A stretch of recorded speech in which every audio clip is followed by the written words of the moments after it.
আসসালামু আলাইকুম। সবাইকে স্বাগত জানাচ্ছি। আমি নাসরুল ইসলাম তন্ময়। শুরুতে বিআরবি কেবল সংবাদ শিরোনাম।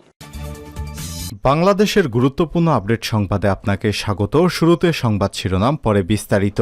এমপি মন্ত্রীদের আত্মীয়রা দেশের অর্ধেক সম্পদের মালিক বলে মন্তব্য করেছেন 12 দলীয় জোটের শরিক এবং জাতীয় গণতান্ত্রিক পার্টি জাগপার সহসভাপতি এবং দলীয় মুখপাত্র রাশেদ প্রধান। এরপর জানিয়ে দিব ইতালিতে যুবদলের আলোচনা সভা এবং দোয়া মাহফিল। ইতালিতে সাবেক রাষ্ট্রপতি জিয়াউর রহমানের 43তম শাহাদাত বার্ষিকী উপলক্ষে দোয়া মাহফিল এবং আলোচনা সভা অনুষ্ঠিত হয়েছে।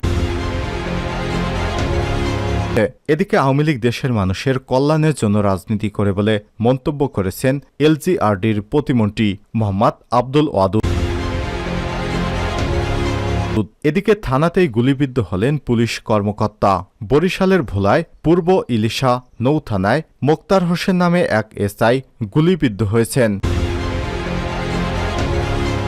এবারে জানাবো, যেখানেই আটকে যাব জয় বাংলা বলে স্লোগান দিয়ে এগিয়ে যাব জানালেন আওয়ামী লীগের সংসদ সদস্য অ্যাডভোকেট নীলুফার আঞ্জুমান পপি। এবং সর্বশেষ জানিয়ে দিব, ইহুদিবাদী ইসরায়েলের স্পর্শকাতর লক্ষ্যবস্তুর ফুটেজ প্রকাশ করল লেবাননের হুতি যোদ্ধারা। ইসরায়েলের গুরুত্বপূর্ণ এবং স্পর্শকাতর স্থাপনার ভিডিও ফুটেজ প্রকাশ করেছেন লেবাননের ইসলামী প্রতিরোধ আন্দোলন হিজবুল্লাহ। লেবাননের বিরুদ্ধে ইসরায়েলের সর্বাত্মক যুদ্ধের হুমকির মধ্যে আজ হিজবুল্লাহ সামরিক গণমাধ্যম বিভাগ এই ফুটেজ প্রকাশ করেছে। ভিডিও ফুটেজ সম্পর্কে লেবাননের আল মায়াদিন টেলিভিশন চ্যানেল বলছে, দখলদার ইসরায়েলের সামরিক বাহিনীর কাছে নিরাপত্তার দিক দিয়ে গুরুত্বপূর্ণ এবং স্পর্শকাতর স্থানগুলোকে হিজবুল্লাহ চিহ্নিত করেছে।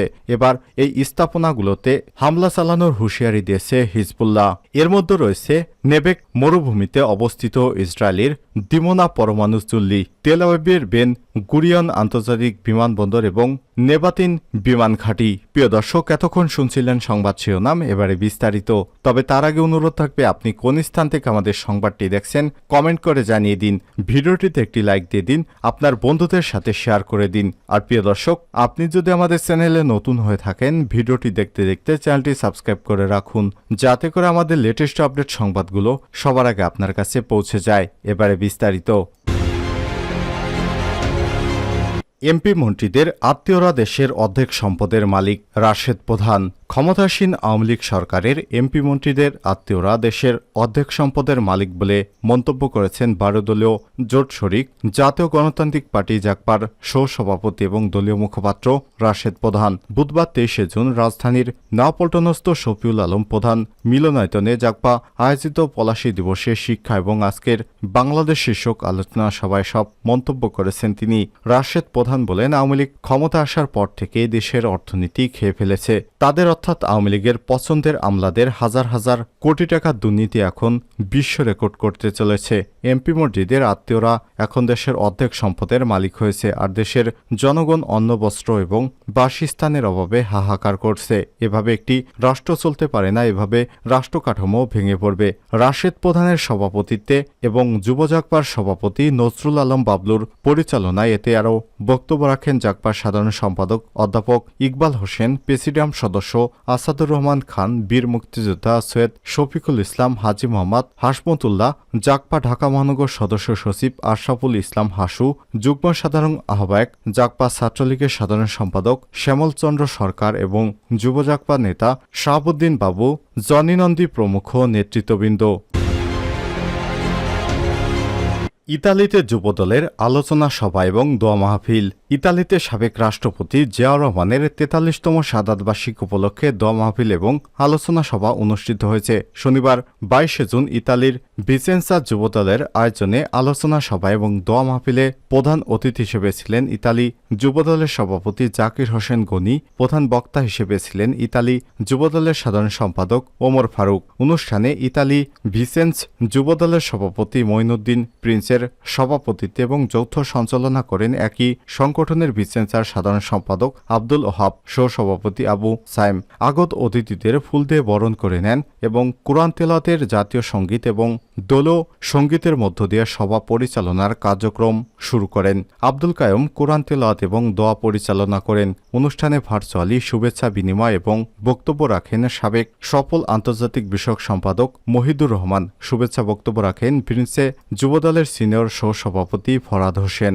এতে প্রধান অতিথি হিসেবে এবং প্রধান বক্তার গুরুত্বপূর্ণ বক্তব্যের পাশাপাশি বিশেষ অতিথি হিসেবে বক্তব্য রাখেন রফিকুল ইসলাম মান্না, উপদেষ্টা সদস্য, ভিসেন্সা বিএনপির সিনিয়র সহসভাপতি শিকদার মোহাম্মদ কায়েস, সিনিয়র যুগ্ম সাধারণ সম্পাদক কাজী সাত্তার, সহসভাপতি জাকির হোসেন, ভিসেন্সা যুবদলের প্রথম সদস্য ওবায়দুল্লাহ জাকির, সাবেক ছাত্রনেতা মামুন খান, বিশিষ্ট ব্যবসায়ী পলাশ হাওলাদার, জেনেভা থেকে আগত যুবদল নেতা রিমন পাদভা, যুবদলের সাধারণ সম্পাদক জাহাঙ্গীর চৌধুরী, মোহাম্মদ আরিফ, ভিসেন্সা যুবদলের সাইফুল ইসলাম জুয়েল প্রমুখ। বিশেষ বক্তা হিসেবে বক্তব্য রাখেন ভিসেন্সা যুবদলের প্রধান উপদেষ্টা ইমরান খান। আওয়ামী লীগ দেশের মানুষের কল্যাণের জন্য রাজনীতি করে, এলজিআরডি প্রতিমন্ত্রী। আওয়ামী লীগ সরকার দেশের মানুষের কল্যাণের জন্য রাজনীতি করে বলে মন্তব্য করেছেন স্থানীয় সরকার, পল্লী উন্নয়ন এবং সমবায় প্রতিমন্ত্রী মোহাম্মদ আব্দুল ওয়াদুদ দ্বারা। রোববার 23 জুন সকালে রাজশাহী মেডিকেল কলেজ মিলনায়তনে রাজশাহী জেলা শাখা আয়োজিত বাংলাদেশ আওয়ামী লীগের 75তম প্রতিষ্ঠাবার্ষিকী প্লাটিনাম জুবিলি উপলক্ষে আয়োজিত আলোচনা সভায় প্রধান অতিথির বক্তব্যে তিনি এসব কথা বলেন। প্রতিমন্ত্রী বলেন, প্রতিষ্ঠা লগ্ন থেকে বাংলাদেশ আওয়ামী লীগ এদেশের মানুষের কল্যাণের জন্য রাজনীতি করছে। জন্মলগ্ন থেকে এখন পর্যন্ত আওয়ামী লীগের শক্তির মূল উৎস জনগণ এবং তৃণমূলের নেতৃত্ববৃন্দ। প্রধানমন্ত্রী এবং বাংলাদেশ আওয়ামী লীগের সুযোগ্য সভাপতি বঙ্গবন্ধু কন্যা শেখ হাসিনার বজ্রকাঠিন্য দিক নির্দেশনায় আমাদের দেশকে 2041 সালের মধ্যে স্মার্ট বাংলাদেশে পরিণত করতে আওয়ামী লীগ সবাইকে ঐক্যবদ্ধ হয়ে কাজ করতে হবে। এ সময় তিনি আরো বলেন, 1949 সালে 23 জুন ঢাকার রোজ গার্ডেনে যাত্রা শুরুর পর থেকে নানা চড়াই উৎরাই পার হয়ে জনগণের দল আওয়ামী লীগ আজ উপমহাদেশের অন্যতম প্রাচীন, বৃহৎ, গণতান্ত্রিক এবং অসাম্প্রদায়িক রাজনৈতিক দল। বাঙালি ও জাতীয় মুক্তির যে আন্দোলন, সংগ্রাম এবং স্বপ্ন তা বাস্তবায়নে আওয়ামী লীগ একমাত্র দল। বঙ্গবন্ধুর নেতৃত্বে যে দল শোষণের শৃঙ্খল ভেঙে স্বাধীনতার সোনালী সূর্যকে এঁকে দিয়েছে বাংলাদেশের সবুজ জমিনের উপরে।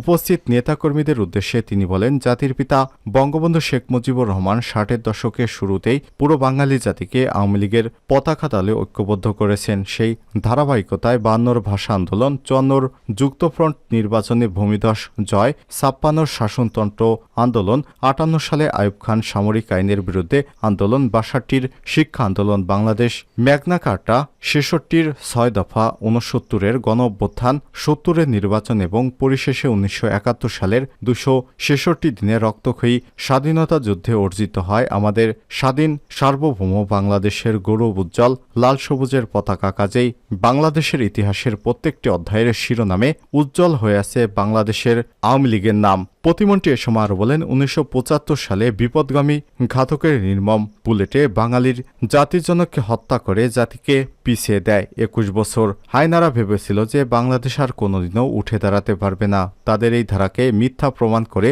বঙ্গবন্ধু কন্যা প্রধানমন্ত্রী শেখ হাসিনা তিনি বাংলাদেশকে পৌঁছে দিয়েছেন এমন এক উচ্চতায় যেখান থেকে আর পেছনে তাকানোর সুযোগ নেই। থানাতেই গুলিবিদ্ধ হলেন পুলিশ কর্মকর্তা। বরিশালের ভোলার পূর্ব ইলিশা নৌথানায় মোক্তার হোসেন নামে এক এসআই গুলিবিদ্ধ হয়েছেন। রোববার 23 জুন বিকেল 4:45টার দিকে ডিউটিতে যার প্রস্তুতির সময় তিনি গুলিবিদ্ধ হন বলে জানায় পুলিশ। অতিরিক্ত পুলিশ সুপার রিপন চন্দ্র সরকার জানান, বিকাল 4:45টার দিকে নৌথানার সদস্যরা ডিউটিতে যার জন্য প্রস্তুতি নিচ্ছিলেন। অস্ত্রাগার থেকে অস্ত্র বুঝে নেওয়ার সময় মিসফায়ার হয়ে মোক্তার গুলিবিদ্ধ হন। তাৎক্ষণিকভাবে তাকে ভোলার 250 শয্যা বিশিষ্ট জেনারেল হাসপাতালে ভর্তি করা হয়। অবস্থার অবনতি হলে ওই এসআইকে বরিশাল শেরেবাংলা মেডিকেল কলেজ হাসপাতালে সেবাচিমে পাঠানো হয়। নৌথানার ডিউটি অফিসার সঞ্জীব জানান, ঘটনার সময় আমরা 8 জন ছিলাম মুক্তার বিশেষ অভিযানে চট্টগ্রামের কাপ্তায় যাওয়ার প্রস্তুতি নিচ্ছিলেন।